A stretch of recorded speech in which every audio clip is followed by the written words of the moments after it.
why Paula kind of liked what I was saying. We were talking about Ron Paul. There's no doubt in my mind that Ron Paul had actually modified my prediction. Ron Paul will either win by a landslide or he'll just barely lose. And that'll get people saying, oh, go Ron Paul, run again. And that'll be another 4 years of the crap that we're going through again because we have hope.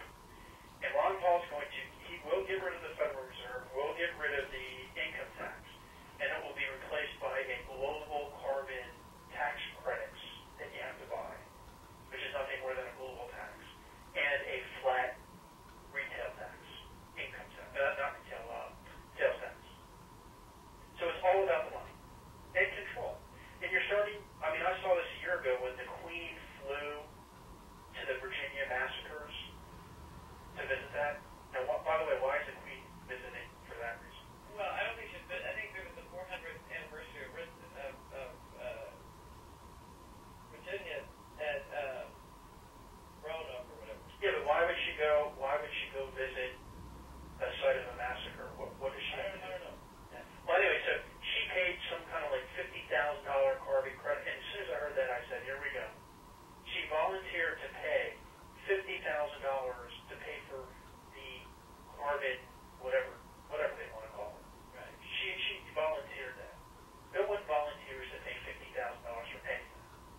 You mean Philanthropist, and that's a whole other scam too. Philanthropy. You mean it was a publicity act? But that was a way of conditioning. It's called predictive programming. It's a way to condition us of what is to come. That's all cartoons do in science fiction. It's predictive programming. They'll tell you, oh, isn't it great that Superman has these superpowers because he has a brain chip? And of course, we all know what's coming when we hear that. So it just conditions us for what's to come. And sure enough, now, I mean, I get a lot of different magazines. I get all kinds of junk mail on purpose and all kinds of magazines. And one of these, in fact, I just threw it away, one of these IT magazines, information technology magazines, half of it was about going green. That's another scam. That's all part of this carbon crap. And about collecting carbon credits. Even the electric company's getting into the act now. You can now, for just $25 a month, just $25, you can now get your electric from, renewable sources like wind and solar. So you're thinking, oh, well, it's just $25 a month. Well, if you have a $100 a month electric bill, it's probably a lot more with you guys. That's a 25% tax increase. It's actually $5. Okay, so you know what I'm talking about. Yeah. Okay. I know in my electric bill it's at 25. But you know what's exciting about this, Molly?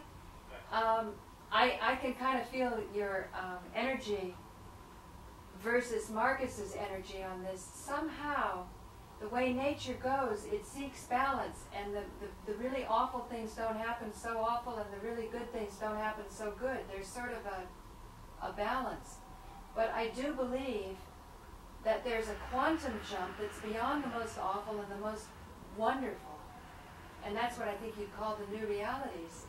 And these devices that were patented, like say one of them in particular in 1871 in Mansfield, Ohio, Molly's father called that to my attention. Probably part of the reason it's not being utilized is because each one of us has to go through this exercise so that as a collective we can operate without needing reward and punishments. That's what I meant.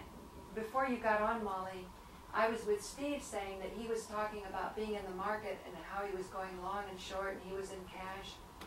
And I remembered my ex-boyfriend was an astrologer who used to predict the markets. And he was the one that told me when he would get into his depressions, he figured out a way and he would, do well for him and his clients. Not all the time, for sure, but a lot of the time. And he said, Paula, there's always two sides of a contract. You're making and somebody's losing. And that's what I'm saying is the old paradigm. But I think within ourselves, there's that idea of beating the system. Well, what if the system's God? Vishwamitra, long live Vishwamitra. You want to tell Marcus who Vishwamitra is? He was a guy that basically took on Mother Divine, who's the sort of creator of reality as we know it. And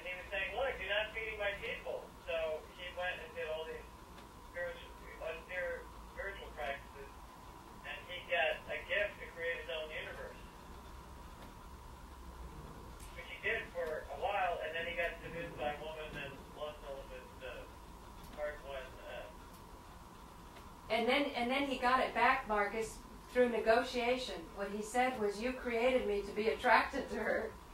So the Divine Mother had to admit he had a point, and he got all his power back.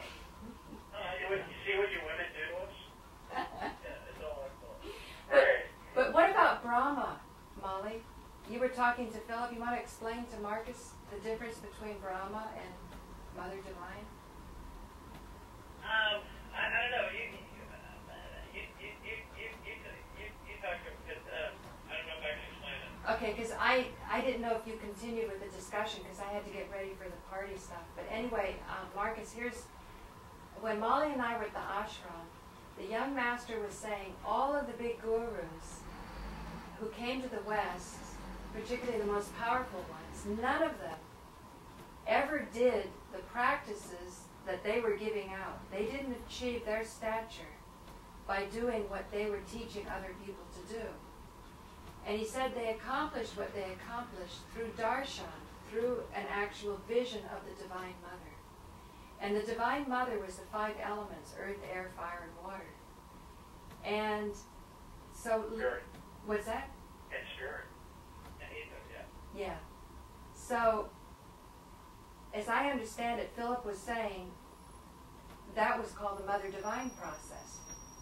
You know, to encounter the Divine Mother, to penetrate to the 5 elements so that the highest expression is understood and comprehended, so that the eyes see the most beautiful thing there is to see, the ears hear the most beautiful sound. But he was talking about Brahman, the creator, who could live outside of the elements. And that's supposed to be altogether a whole nother state. So it's kind of the do as I say, not as I do theory? Well, but that's the problem is that I guess the masters didn't think that the rank and file could handle these kind of energies. Oh, because we're dumb. Well, there were two arguments. One was saying they didn't tell them because they weren't mature, and he would The gurus were? No, the citizens. yeah, the citizens weren't mature, or they were selfish, that they didn't want to share the power. Well, yeah, okay. So guys, I've been trying to, I found the Atlantis documentary, but I've been trying to figure out on, it said it was, I Googled it, right, found it on Wikipedia, but I'm not sure if it's the same documentary. It says it was created in 1890. Do you want to email it to me and I'll take a look at it? Okay. By the way, while you're doing it, There. Okay, that's good enough, huh? there you You go. can see you. So, the idea, I think, of marketing, like even what you're saying, you don't want to promote yourself, be accused of promoting yourself. Right. And yet, if people don't put something into something, how do they expect to get, I mean, you know, marketing is kind of what life is about, isn't it? Well, as I've told you before, the idea of commerce actually kind of disgusts me, and it never used to be that way. I used to come from a family, and it's not their fault. They were indoctrinated to be that way, that, you know, money buys honey, and that whoever had the most money won. In fact, there's a Wall Street movie about that.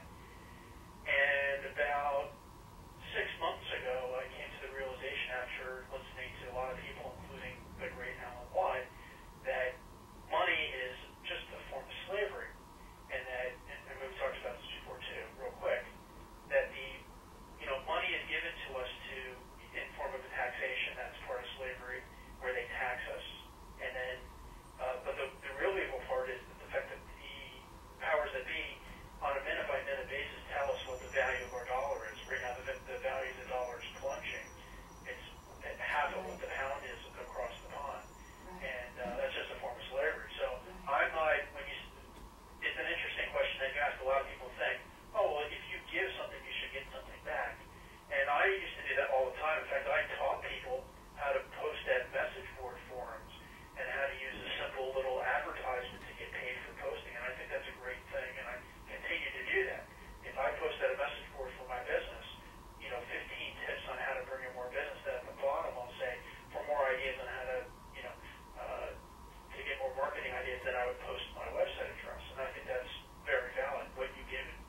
as you know, I don't take down comments, even vicious comments, and I try to kind of look in and see if there's something there I should pay attention to. So, you know, I keep them up, and as the months go by and I learn different things, I actually value comments in different ways. If they're filled with information, if they're just, you know, nasty labels or even nice labels, it's not so useful.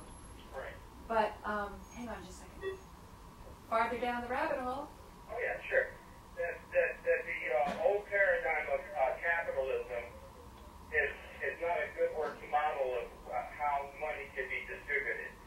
And when we use a paradigm, a better marketing system like binary economics, when all people have access to the monetary supply, and we reward people for ingenuity and for genius and for effort, then we will have a system that the gain is in the giving, not the taking. But Steve, you were telling me. So when we do that, then the paradigm is money is no longer an issue, but your dreams and aspirations. And how effective and how good you are, then the extra icing on the cake can be rewarded. But you'll have a basic amount to spend on a daily basis for effective living. That should be a guarantee in society. Okay. So Marcus, what do you say to that? Well, that was quite a summary. It was a long one. I know. Steve. Is he talking about binary economics? Yeah, but you know what's frustrating to me is there's so many different definitions of binary economics, and like I was saying, when people leave comments on my postings, I don't mind if people are 100% against what I'm doing, as long as they give me information about what part of it is they're against, or if they're for what I'm doing, I still need information too for that to be something that's a growthful experience. So when I hear old capitalism or binary, there's nothing for me to hang my hat on. And earlier today, Steve is a very intelligent person, and Steve, you know, Steve and I go back, so we can talk to each other very directly. Yeah. What I find, Steve, is that if you're idealistic, the idealism should be right here in the moment. And for me, I don't even like hearing about playing in the market because there's two sides to a contract. Somebody puts some money in and other people lose. Unless you're doing something where you're raising money to do a project and the project, you know, needs funding. But apparently, and I don't know, I don't have the statistics handy, but I'm sure Robert Ashford could give it to me, Wall Street contributes very little to the kind of capital that you would need to start industry. Do you know anything about that, Marcus? Oh, I know a lot about Wall Street. It's a complete sham. Okay. Complete sham.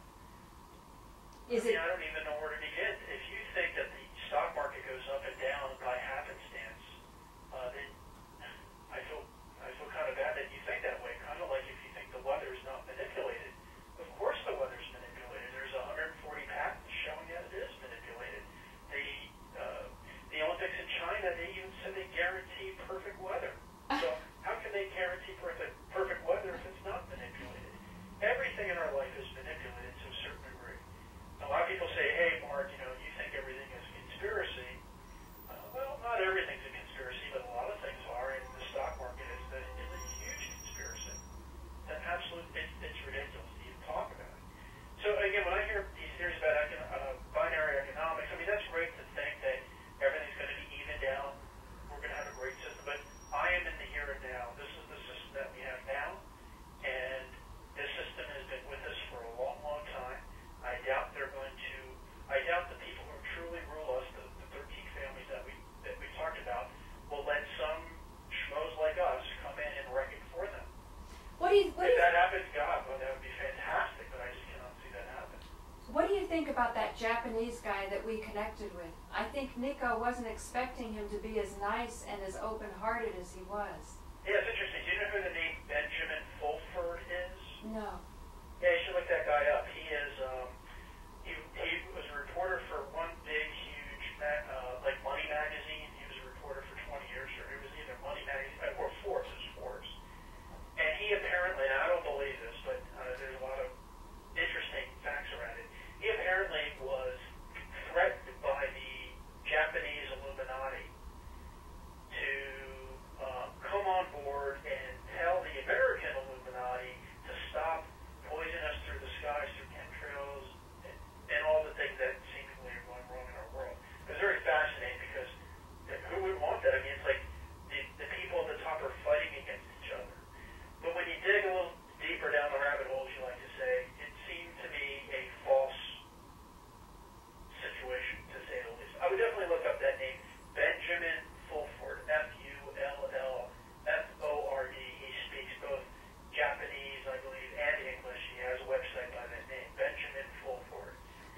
is your take on the Japanese Prime Minister that Nico and I talked to yesterday? Well, that's what I saw. I don't know if this is related, but I saw a post at another forum that I go to just yesterday of apparently this guy going to Parliament. Yes. Is that the same person? Yes, I believe so. Okay, so that's where the Benjamin Fulford thing comes in. Maybe there's a break. I mean, this would be wonderful news. But remember, you got to be skeptical about everything. Most of the things that we're told about are lies. So this could be a double dupe situation, as our friend Wester Tarpley likes to talk about. It could be just a way to get us excited. We sit on our hands and think that everything's going to be taken care of, and then more time goes on and nothing happens. The same thing is happening with Ron Paul. I hadn't voted in 22 years, and it was going to be the first time I was going to vote because I was like, wow, this Ron Paul guy is fantastic. As we talked about in the first show, I did with you. Then you start to find out a little bit about this guy, and you find out that it's nothing more than the same old thing, just packaged better. And I know a lot of people are going to disagree with that. That's fine. If you want to disagree, you think Ron Paul is the greatest thing since sliced bread, vote for him and see if it makes a difference. If I were a betting person, I would say it would be the same old thing come 2000. I can feel Steve jumping up and down that we've misrepresented him. Hang on just a second. Steve? Hi. Okay, I was being tough in my, synopsis of what's going on, but, when you were telling me about the markets, I used to live with a man who was an astrologer, and he used to study the aspects and find those aspects that made collective consciousness fearful. And in those times, people would want to hold on to things like gold. So the price of gold would go up when there were more fearful aspects. But I also remember he would go through periods of Great Depression where he would question, the meaning of life, because he said there's always two sides of a contract, and if you've been clever enough to figure out how to make that contract go your way, Yeah, go ahead. is that satisfying? Well, Here, I'll get Marcus. I don't want to hear that telephone ringing. Marcus? Marcus? I'm here. Yeah. So, if somebody like you, because I've looked at your site, you're so good at it. And I remember when I had my little furniture store, I read a book on sales, and it was so fascinating. It was so interesting. Like I learned, not to wear a miniskirt if I'm trying to sell furniture. Or if a husband and a wife comes in, to stand next to the wife, don't stand next to the husband, These little things were so fascinating. And, and even once I told off a little child, and I lost the sale because the child was so badly disciplined. But at that time I felt it was worth it to sacrifice what I knew about selling for doing something that I felt was a little more important in that moment. So when you're saying you don't want to be accused of moving your product and putting the website up, well, what's the matter with that? Because one of my comments was saying, look, lady, this is no future income stream. Either you're going to be looking for justice or you're not. That, in other words, there's no way you can do a show and also discover justice or unfold what's true. Yeah, well, as far as promoting my site, you understand that there's no problem with that, but I've seen this happen before where people say, oh, he's just chiming in to ultimately make money off of a product he sells. And I just don't want any of that baggage, that's all. But I don't know, who cares about that? I mean, somebody came last night who had helped me with my website months ago, and when he looked through some of my comments, he just couldn't believe it, how brutal people can be. Well, that's another reason why I don't want to leave my website, is because there are a lot of wackos out there. And as I said the first time I did your show, all of a sudden my website was being hacked. So I don't want to make it easy for the bad guys to find out who Okay, hang where on. my income comes from. Hang on just a second. Hello, farther down the rabbit hole. Paula, Hey, Molly, have you been following? sort of. I just logged on. Oh, you just so you haven't been following. Well, Let me call you. Let me call you back, okay? Okay, bye. Marcus. Marcus. Yeah, let me call Molly back because she wants to talk to you.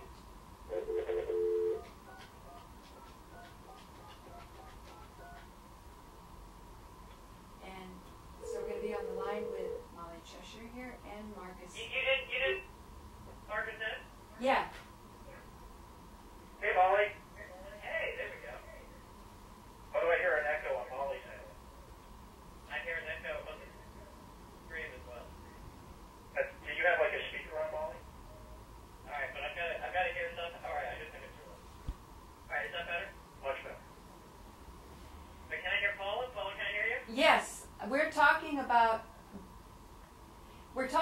money. If it makes Yeah, that's what I'm interested in. I did follow that, but I think it's exciting about the 9/11 stuff and the Japanese Parliament. But I think fundamentally we got to figure out how to finance truth and right. justice and the American way. If you know what I mean. What do you think, Marcus?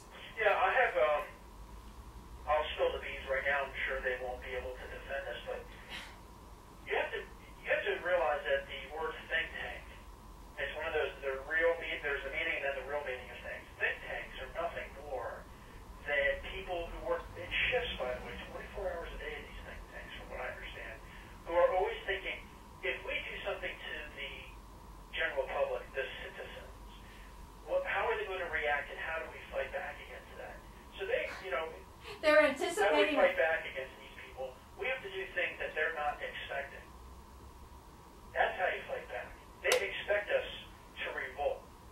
They have neutrino bombs that only blow up people, not buildings, ready to go in case of mass rioting. And when you read these books that are put out by the historians of the elite, they're talking about how in a few years there are going to be mass riots by the middle class, not even the lower class. So they're expecting us to riot. They're going to do something to us. So what would be unexpected that would short circuit that thing? Well, now I used to be in the postcard business. I used to mail postcards for direct marketers. And what's cool about the reason I got out of the postcard marketing business is because the internet came along and made it much easier to spread the word. But then I found out that the internet was given to us by the same people we're trying to fight against. That was their way of quashing, getting back at them. So I say, let's go back to the old-fashioned way, and let's send postcards to people. I guess I feel like, okay, getting back to them and all this kind of enemy imaging is not really helpful either, because even with the postcard business, you're still using U.S. mail, and it's still part of the same system. Well, you're right, Tristan. By the way, did you know that the Homeland Security has an office in every single post office? Homeland Security. I'm sure. Why would they need that? Because we have to feel secure, and they have to terrify us to make us feel more secure. There you go. Right. So the only reason I come up with the postcard idea is because they're very cheap, and you can actually send out one free. There's a company I used to use called Amazing Mail, I think it is, amazingmail.com. You can actually send out one free postcard. And what you do is just send a postcard to your best friend or your family members and say, plan to this website, RabbitHoleCentral.tv. And just wake people up. Because if enough, you don't need a lot of people to be woken up to make a difference. That's my opinion. I think if a big minority of people are woken up, then they'll stop doing to us what they've been doing. We don't need a majority of people to wake up. Marcus, I'm really excited about that, and I forgot to tell you last time we talked, around the corner is a jewelry store. And the man is a very interesting guy. He used to have a location more uptown that seems to have been more lucrative than this location. He even had Uri Geller come into his shop, so he's filled with a lot of interesting stories. Yeah. And he knows nothing about the internet. Exactly. And he's saying the customers just aren't coming in, and oddly enough, he said sales in January were even better than December, which was very odd. Very peculiar. Yeah. So now, I'm thinking, that you had some idea, and he might be a good person to launch with. I was thinking of streaming from different shops, but I've also been thinking of doing that direct marketing with snail mail, because you've got something in your hands. Right, and no one's doing it anymore. I mean, if you look at your junk mail pile, I know mine is down severely compared to just 5 years ago. Is that the same with you? No, unfortunately. I wish I could say the same. How about you, Paul? It's down, but then I don't buy anything. I'm so under the radar. I've just been doing. Well, I purposely get on junk mail lists because that's my business. I track that kind of stuff. And there's certainly going to be exceptions to the rule, but it is down a lot because the internet is much more efficient, cheaper, etc. to send the message out. So now the problem with postcards, as Molly said, is it's part of the system. There's a monopoly. So if they decide to raise their rates, there's nothing you can do about it. But like I said, that's under the radar type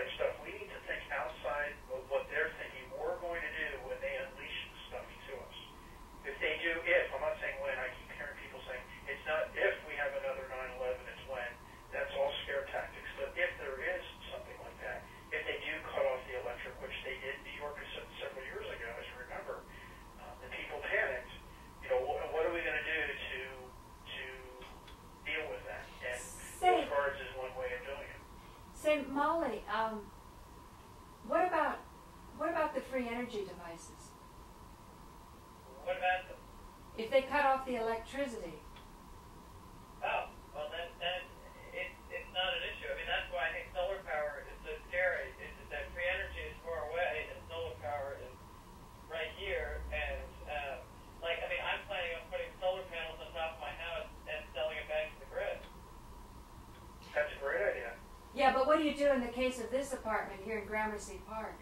You get out. You're screwed. So I think that at a certain point you just got to accept that you're part of the grid. I mean, it's sort of like this friend of mine was about to become a Novitian, become leave the United States because he was so fed up and become a citizen of the island of Nevis. And I'm like, well, that sounds great, but unfortunately you're still part of the whole grid. You can't get away from it. There's nowhere to run, nowhere to hide. And so when you start realizing that, then you start saying, well, the only thing that I really can change is myself. Exactly. And so then, instead of blaming everybody else for all the problems, if you work on yourself, as you say, it doesn't take a majority of people to become enlightened to change the ocean. David Hawkins once said that if enough enlightened beings are created, then literally you raise the level of the ocean and everybody else who are both sort of on the top have no recourse but to their frequency rises as well. That sounds good to me. I agree with that. And so I think that instead of constantly trying to fight or struggle or punish or bring to justice or all this kind of stuff, that really looking within and shifting those aspects of yourself is a much more productive endeavor. It reminds me of being in New York. I've been there twice, I think. And, Twice? Who are the muggers going to pick on? Are they going to pick on the person who has their head down and looks scared? Or are they going to pick on the person like me who just has that look on their face, don't mess with me look? And that's what we need. We need them to know not to mess with us. And if we continue to watch American Idol, TV, watch the sports, do all the things that they gave us and they want us to be distracted with, then they're going to bug us. It's the people who have half a brain and who are awake who they're probably not going to touch. Well, I think also, but that's still kind of an adversarial position. It's like, even if you're not watching American Idol and all these other quote-unquote distractions, we all have plenty of distractions within ourselves. It's how do you live in this world and not be pulled around by all of that distracting energy, whether it's self-generated or other-generated. Yeah, like what Molly's saying, when that guy left that comment and he said, this is not an income stream. You can't both do your show and resolve truth. Now, if I had shame in me, I would have felt bad about that. But I just emailed him back and I said, I'm doing both. I felt that. Right. And part of doing both means you have to resolve this issue of money. Yeah, and it's a tough one because, our friend Alex Jones, I say friend in quotation marks, he is an expert at terrorizing us with quote-unquote truth and making that. I don't think he makes as much money as a lot of people think he does, but I know that he was able to spend or invest $100,000 on his latest movie project, which is just a home movie project. I don't know too many people who have a spare $100,000 from spreading truth. So he certainly knows how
Oh, can I say something on that? When Molly says she's only including half of the picture, there's something about sort of weathering through the unpleasant, even though we recoil from it.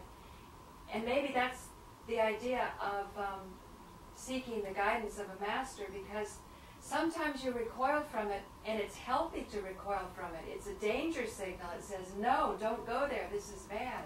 Well, And sometimes that's exactly where you have to go, because it's getting you to face all those limitations that keep you into social mediocrity. Molly, at the beginning, we were talking about that, and Marcus asked for a definition of what I meant by social mediocrity, how you can rise above it. So I'm saying there must be an art to achieving the abundance that you need, but I think it has to do, the other side of attachment means it's like you hook your energy to a divine energy. And that divine energy, it doesn't mean you're not going to be you may kill animals and eat and things like that, but still you're going in a direction that feels overall it's creating and not destroying. You left us speechless.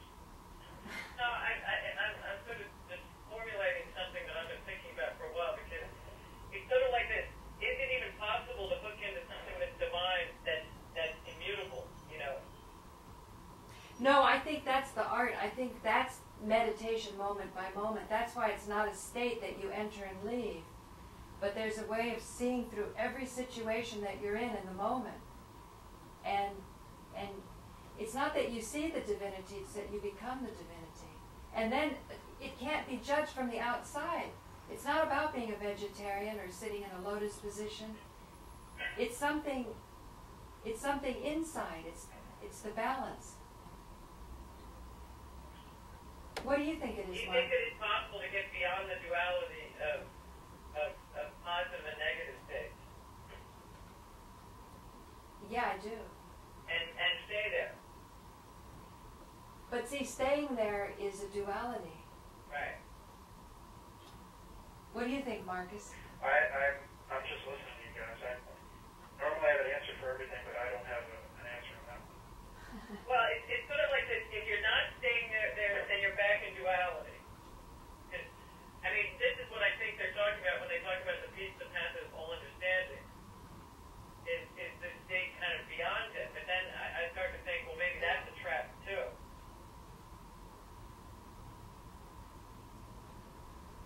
Well, who's telling you that? Well, there's a lot of sort of enlightened beings that talk about it. That just happened to be a quote from Christ, but I don't think that it's the first time anyone's ever said that. Marcus, were you able to see the birthday party of Alan here? I did, yeah. A little bit of it was. I'd be really curious. To follow. I'd be curious about some of the thoughts you have, or I don't know how much you followed, but J.J. Hertog has a school, an esoteric school, and he had some extraordinary experiences that changed his life. Yeah. And this fellow blasting caps, his name is actually Aaron, he called up and he had a discussion because he was very hooked by this movie on Atlantis. And I knew a little bit of the profile of blasting caps. He's sort of an aggressive guy and smart, and he calls people on their stuff, in the comments and so on. Yeah. And it was really interesting because in the whole interaction, everybody was just assuming because he was from prison, he didn't know as much as they did about spirituality. And he wanted to know who produced the movie. Right. And they didn't have that handy. And I got to thinking later, what was he... It's like you can look at the movie and be inspired by it, or you can look at the movie and say, oh my God, this is a creature of Tavistock that's trying to render the population impotent. Well, that's the way I feel, sure. But actually, Paula, the impression that I got from Blasting Cats after watching this is that there's a certain amount of cynicism as well, that he's not buying it, and that it seemed to me like he was just kind of, I don't know about extreme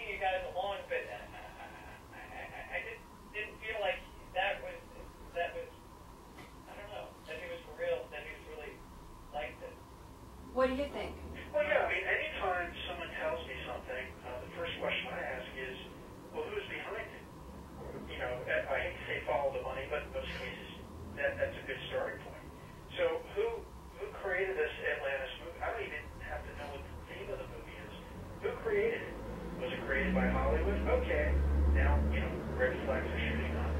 And that's just been my experience. And I think I was trying to look, actually, with Plastic Cap, you had said in your YouTube summary that he was hooked on something about 9/11, so that got me interested in looking at this video you did. And I'm not into the spiritual stuff, and that's what you guys seem to be talking about. So I was fast forwarding, trying to pick a point where I can hear him talk about 9/11, and I never got to that point. So what was was he saying that 9/11 wasn't an inside job, or was, or? No, here's what's interesting about him. Maybe it's his prison background, but he has this instinct for survival. Sure. And to sort of ascertain really quickly where a person's coming from. So he was making fun of the conspiracy websites and the conspiracy comments about 9/11. Oh, so he thinks that what the government said happened really happened? That wasn't even an issue for him. But what was fascinating for me is when I went back after many months and took a look at his comments, I think he was speaking up energetically against the disinformation. And like Molly and I have discussed, there's so many layers to it. I mean, I've even got a few interesting emails from Webster. Oh, you did? Yeah. Did you tell us about it? Well, he said he was available if I ever needed any advice, but he said it in a very fatherly way. And I had asked him if he could tell me the name of the lady that sold mattresses in Manhattan 50 years ago, because my voice was supposed to be similar. And I'm thinking this through in terms of the marketing. And so I felt that teachers in the past probably wanted to give me the raw data that we're talking about and is so available now on the internet. But in their wisdom, they wouldn't tell me this because they would know that I would take it in the wrong way. So I'm thinking if you unfold details about a conspiracy, there may be a different way of looking at it. So in the Atlantis movie, what struck me was it was saying that mankind needed war to evolve. And that was something that it doesn't sit right with me. Oh, yeah. Well, I mean, if you told me in one sentence what you just said was what the movie was about, yeah, I don't even need to know who created the movie to know that this is a propaganda piece. Molly, what do you think? Because we saw the movie together. Well, I think that if that was the only message of the movie, it was too subtle for anybody to really, be brainwashed by it. And I mean, I think that maybe I don't know who made it. I mean, it seemed like it seemed to be made sort of during the 60s and or 70s, sort of the aftermath. Maybe it was some kind of disinformation, but it seemed like an awfully long movie to get around to that point. If that was the only point of the movie. But didn't you and I feel sort of a buzz and a hit? Because I really think Lasting Caps felt a buzz and a hit, because I have private emails from him. He was very enamored of the movie, and he was in that, not exactly devotional stance, but the idea of encountering J.J. Hertog directly was very exciting to him.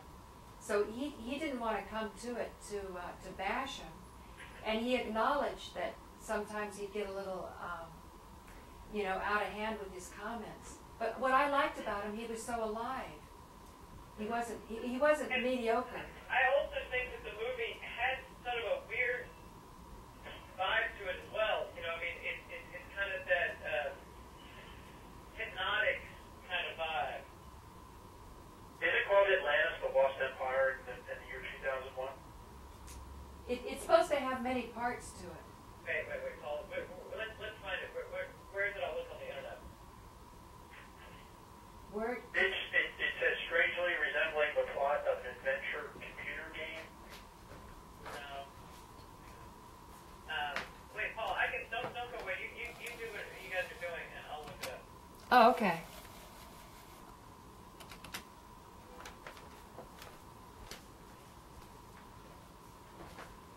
But then, Marcus, what is a shill?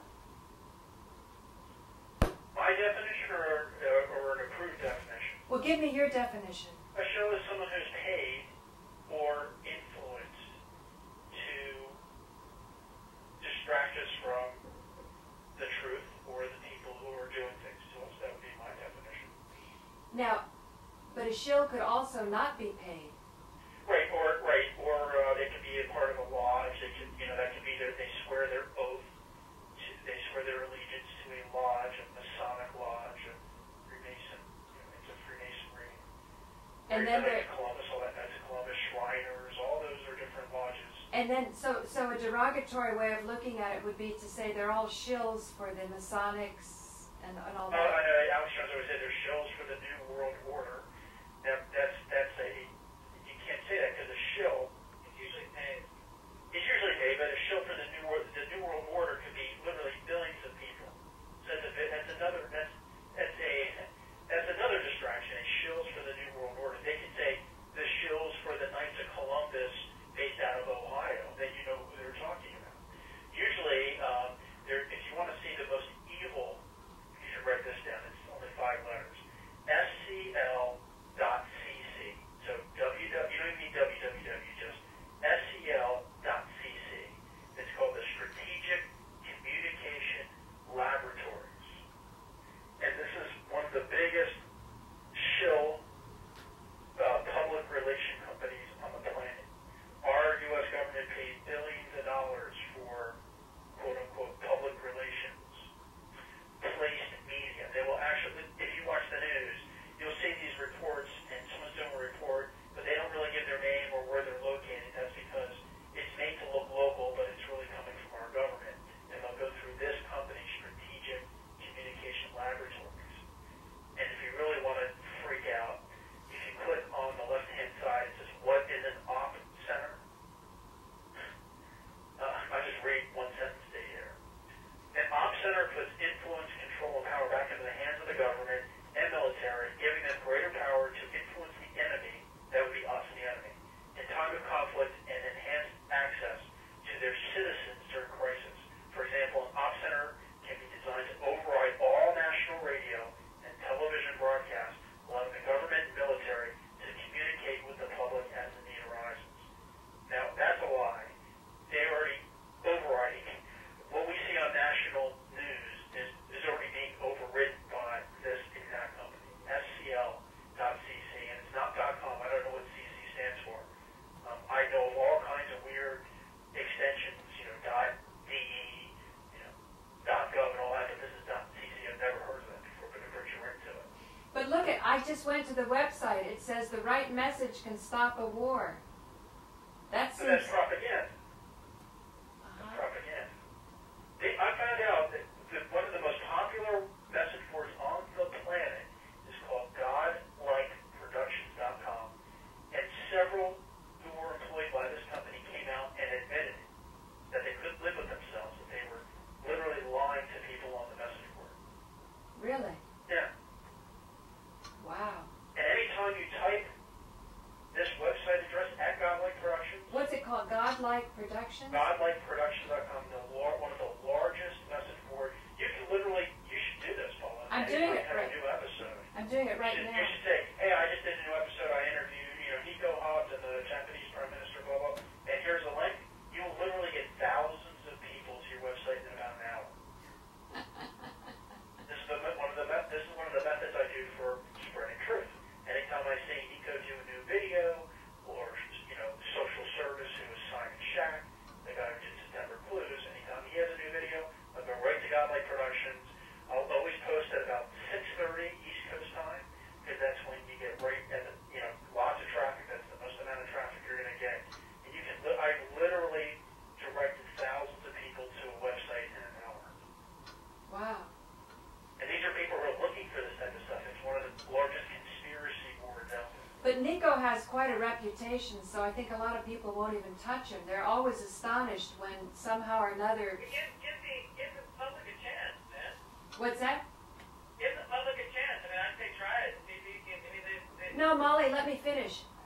What I'm saying is that he already has done this for Nico, but I don't think that Nico's gotten all that attention. But that's not bad, Marcus. That's not bad, because I've noticed that when I do some postings where I'm really starting to take more of a stand on what I believe in, and we were talking about where do you get energy, and I'm saying it's not social mediocrity, but it's from this divinity, that means that no matter what you're thought of, you still know you're being true to yourself. Sure. And I watch my subscriptions go down, you know, people, they knock off. And then it stabilizes, and then they go up. And then I feel like each time that happens, and Nico had told me this, he goes, he's so happy when people don't like him, because then they go away and leave him alone. Yes and no. I have one little minor bone to pick with Nico, I'll say this publicly. I don't understand why he, unless he's not doing it, why he feels the need to put porn in his videos. I don't understand that. I can understand. I can explain that very well. There's a big market on the internet, particularly with young men, who like to use images to ejaculate more effectively. What's that have to do with 9/11 truth? Well, if you can catch that energy, you can transmute it. And so you see Ozzy bin Oswald, he does it in quite a masterful way. He grabs the attention, and then you see something like airplanes melt into a building, and you forget about the ejaculation. So that means you have taken that energy, you know, you were hot and bothered, and you were seeking something, and then all of a sudden, you have a whole new image put in front of you that you may not have even paid attention to. Right, that's called honeypot. I understand that. He should definitely do that with the keywords. We should probably have a show all on how to do YouTube marketing, and I can give you a few quick pointers now. No, but I don't think it's exactly that either. It's not exactly that either. It's truly taking the energy from the base chakra and lifting it up so that your eyes are brighter, you know, you're open. To only live on the top chakras, I think in many ways was like transcendental meditation. What happened was when I first started, I was watching my body sleep. And after 20 years of regular meditation that's supposed to be purifying me, I wasn't having as dramatic experiences as when I started, you know? And the reason is because part of that purification is denying the lower chakras. But they aren't higher or lower. You have the lower chakras so that you have a connection into this dimension. And you don't want to abuse any of them. This chakra stuff, I mean, chakra to me sounds like an earthquake. I have no idea what all this is about. Molly, can you? I got to tell you that before, I won't say this because I don't know if it's inside information. A week ago, I really thought that Nico was some kind of dude, wasn't on our team. He kind of hung on to the plane thing, and now he's trying to spin us off into another direction. I don't think that anymore. But if I didn't pursue it and look into it, and a lot of people did, I could see why a lot of people would say, oh, well, Nico, he's just one of them. Now, if Nico doesn't mind that, and it sounds like he doesn't mind that, good for him.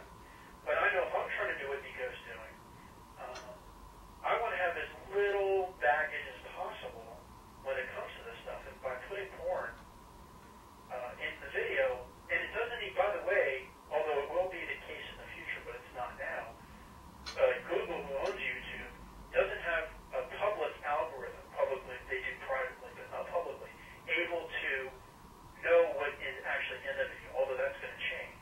So that's why I say, why not, we'll put the word sex and masturbation on the side if you're looking to attract people like that. But I guess we'll just disagree on that. Molly, do you have some... You know, I don't know if this would be very handy for you, I think, Paula. Did you know how YouTube chooses the preview photo for your videos? No, I don't. Though they give you three choices. Would you like to know how? And they take the exact middle of your video. So if your video is 10 minutes long, you want to make it so that the 5-minute mark shows what you want. Yeah, I've heard that. It's true. Yeah. And what you want to do is you want to make sure, because if you're off by a second, then you're going to get the wrong pitch. So you want to have the middle be like at least a second or two worth of the exact frames you want to But they've changed that because they give you a choice of 3. The middle. I don't know what the other two are, but the one that they choose, that they pick, is the exact middle part of your video. Molly, let's not get off this topic, though, of sex and perception into reality. I mean, here's the argument also. Nico Haupt felt that the 9/11 truth movement is a cult. You're indoctrinated to think in a certain way. So he felt that you would be better to go off to new markets. And when I went down to Ground Zero last Saturday, I came up to a black guy, I can't remember his name now, but a very nice guy, and he was telling people about 9/11, and I talked about TV fakery, and he was so happy I was. And these tourists from England, they didn't have a problem with it. So what's your point? No, I can chime in. The point is, it's a virgin. It's a they were visiting Ground Zero, right? No. What was told to. They're not American and having big conditions. That's exactly it. They were English. That's what I was saying. They purposely came to see what the scoop was in person.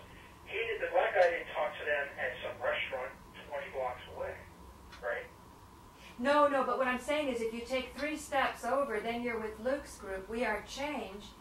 And you're not supposed to talk about this because it's been decided by the group that the world can't handle it. But that's a lie. Alex Jones infiltrated Luke, gave him money, and told him not to talk about it. But that's the real deal. No, I don't know, because I talked to Luke at length, and I don't think he's giving him money. I know he is. Well, for a fact, it's on his website. Okay, well, let's look at it this way, and Molly, stay connected on this one. If a shill is somebody that's being paid money, and if you're a really sophisticated think tank, I would think that you would want people who are so devoted to you, they would be devoted not for money. They would work harder and more unfailingly for you if they weren't paid. Because people who are paid, wage slaves, wind up resenting oftentimes who's paying them. So you don't... But these are like little entrepreneurs. If I told you, Paul, that I want to sponsor your show right now, I would be the exclusive sponsor of RabbitHoleCentral.tv. And I'm going to give you just enough, almost enough to pay your bills. Not quite, but almost there. And then you start getting hooked into me, and you're like, oh, I love this. And I'm like, I think I'm going to buy you a computer, because you really need a computer. And now it's just like totally addictive. And then I'm like, you know what? You had talked about, let's say it was against no planes. Let's say it was Alex Jones. And I'd say, you're talking about this no plane stuff, and I really can't keep funding you because that's a lie. And I give you some ridiculous reason why it's a lie. And if you want to keep talking about that, then I have to stop my funding. I don't think you would be happy about the funding stuff. Yeah, I see what you mean. Molly? But Alex Jones did. He bought him a camera. Then the cops busted up one of the cameras, so then he bought him another camera. You can just hear this week by week. He's getting totally addicted. Because Luke had nothing for like 3 years. He was like the only one who was shouting on the rooftop at Ground Zero.